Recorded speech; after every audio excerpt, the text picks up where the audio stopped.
not only be with you, but to hear what you had to say and what your experiences were. Ulrich, can I, on behalf of the Department of Education, thank you and Tina and Jermaine and all the team for the incredible work that has been going on for the last 10 years. You know, not everybody's experience of school is a bed of roses. And I'm talking about the principals as much as I'm talking about the pupils. There are those people, and they used to sicken me quite a lot when I was at school, who knew exactly what they wanted to do, had it all mapped out, were very clear, until they actually got there and then decided they didn't like it. But that was another day's story. It's very difficult if you're in a classroom and you're being distracted this way and that way to concentrate on subjects whose application or relevance don't really make much sense to you. What's the difference between the blue perfect tense and the perfect tense? I mean, is that going to get me a job or is it not going to get me a job? And it's very hard for teachers to try and catch that bit that's in your head that really wants to be something, and yet you don't know what that something is.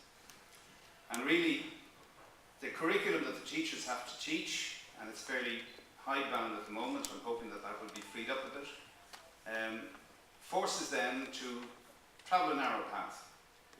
And for many people it can be quite exciting, but for a lot of people, and particularly people in this room, that path can be really boring, really boring.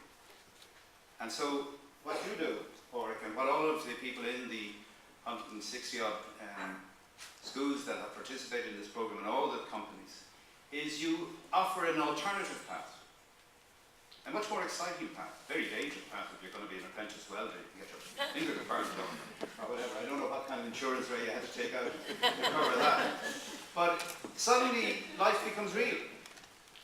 And you know, most of us, but not all of us, grow up in loving families where there's an understanding from the parents that the best thing, the most valuable thing that you can give to your child is an education. And that isn't everybody's experience. And sometimes you may be the only person who has to get up in the morning. Sometimes you may be the only person who's actually going to iron your own shirt. Sometimes you're the person who has to feed your younger brother or sister before you go out. Because not all of us, and it's not your fault, it's just the way the dice rolled. And we need you to stay in school. And I'll tell you why. It's very simple. We're not going to get out of the difficulties that we're in at the moment unless we mobilise this whole country. And we live in a very unequal society. It's a very unfair society. Wealth and privilege can buy you a lot of things. And a very small number of people have a lot of wealth and privilege. And a significant number of people are pretty comfortable. And then there are people who come from disadvantaged areas, a polite word we used to call poor, or setback. And you know, the great thing about this country, or any country, is that while wealth and privilege is unequally distributed across our society, brains and talent is equally distributed. And we need your brains. We need your talent. We need more entrepreneurs. We need more geniuses. We need more people who can create something out of a thing that nobody else can see the potential for. And some of those brains and all of that talent are here. We've just seen a future journalist. Just heard a future journalist.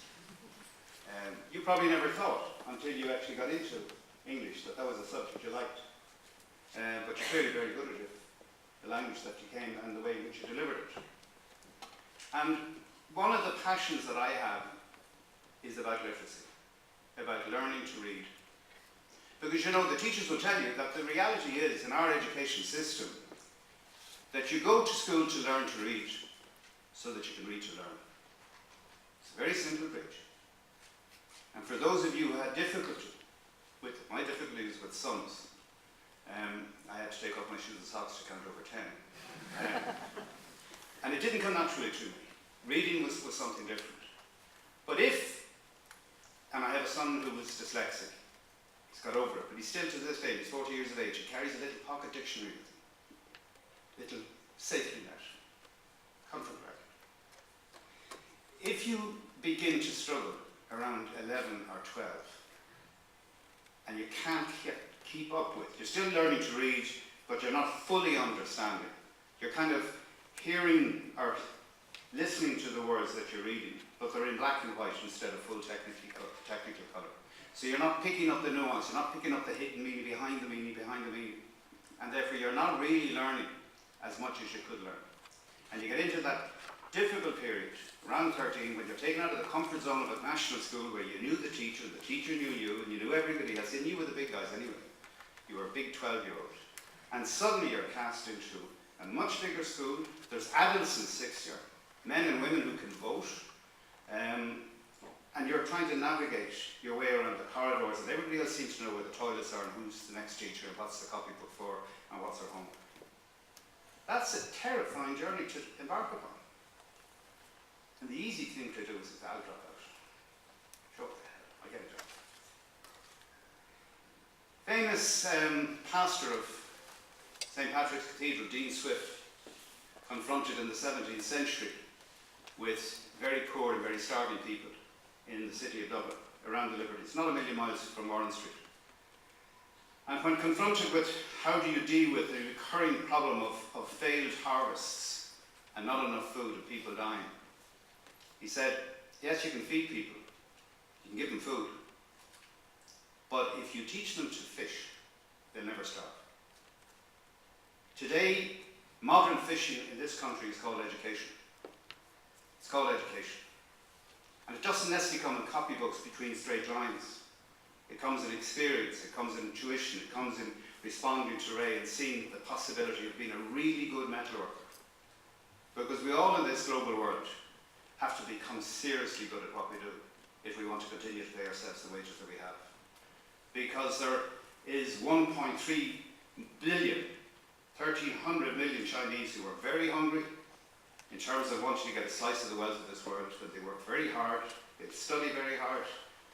And there are now in India over 300 million people who have a higher standard of wages than we have in terms of Europeans on an average. And they want a slice of the action that the European world and the American world has had. And you young people are the first generation since Christopher Columbus discovered the New World, just over 500 years ago, 1492. The same year that they drove the Arabs, the Islamic people out of Spain, that they discovered the New World. And for the last 500 years, Europeans, and by extension Americans, have been dominating the agenda of the rest of the world, sometimes very cruelly, sometimes without any regard for the native populations who purportedly they went to civilize, when in fact they went to rob. That day is over. We no longer write the agenda for the rest of the world. It's been written in China, it's been written in India, it's been written in Brazil, and they're hungry. They're hungry for the kind of lifestyle that we've had here in Europe and America. And we will only keep what we have and develop it and build on it if the talents and the brains that you have are unlocked and released into our society. And that's why it is so important that the path from schoolroom to workroom is one that people are not frightened of. And that the people who control the workrooms in the businesses actually open those rooms to the principals and to the pupils. Because that's the bridge that we all need to cross. And to make all of us cross it, we have to widen it. So we have to get more principals buying in, not being scared about strangers coming into their classroom, not having the comfort blanket of, well, I know the curriculum, I know what to do. And I see Ken Duggan down at the hall from Western Road and Charlie McManus from Ringsend Institute. And I know how passionately you care, both of you, to ensure that that bridge is wide enough for your pupils to cross as well. And this is why this government in particular has a passion for education, not just me. There are 3 primary school teachers around the cabinet, Enda Kenny, Michael Noonan and Brendan O'Halloran. They face the terror of a classroom. What am I going to do next? How am I going to get Mary to engage? How in Jesus' name am I going to get Johnny to stop talking and start reading? All these kinds of things. Because if you don't come over that bridge with us, this country's not going to recover its economic standard. So I want to thank all of the people. I want to thank in particular Tina Roach and Jermaine Noonan for the clear passion that you have for your job, which is palpable. For the other 7 schools that I haven't named, well, I did mention Warren, so the other 6 schools that have made the journey to be here, and for all the schools that haven't been able to get here today, keep up the good work. But for you, the pupils, my last word is this. When you next hear somebody in your group, or in your family, or on your street, or in wherever it is you congregate, saying, I'm going to give up school, just tell them that not only are they going to do themselves damage, but they're going to fall off that bridge. They're going to fall off that bridge. And therefore, you now, having gone through this experience, tell them about it. Encourage them. Tell them that, yes, you can make it. You can, in fact, discover new things. You can decide what it is you would really like to do, like being a journalist or being a welder or whatever. And even more importantly, you can decide what you don't want to do by seeing something. You can close it. That's a cul-de-sac. That's not for me. You can do that as well. So in conclusion, let me say thank you for all the organisers. This department will continue to support your efforts. Thank you in particular for the principals and the teachers who are here, because you've gone that extra mile. It would be easy just to stick to the textbook and the course, but you haven't done that, so thank you very much. And for you, the pupils, I salute your courage. Thank you.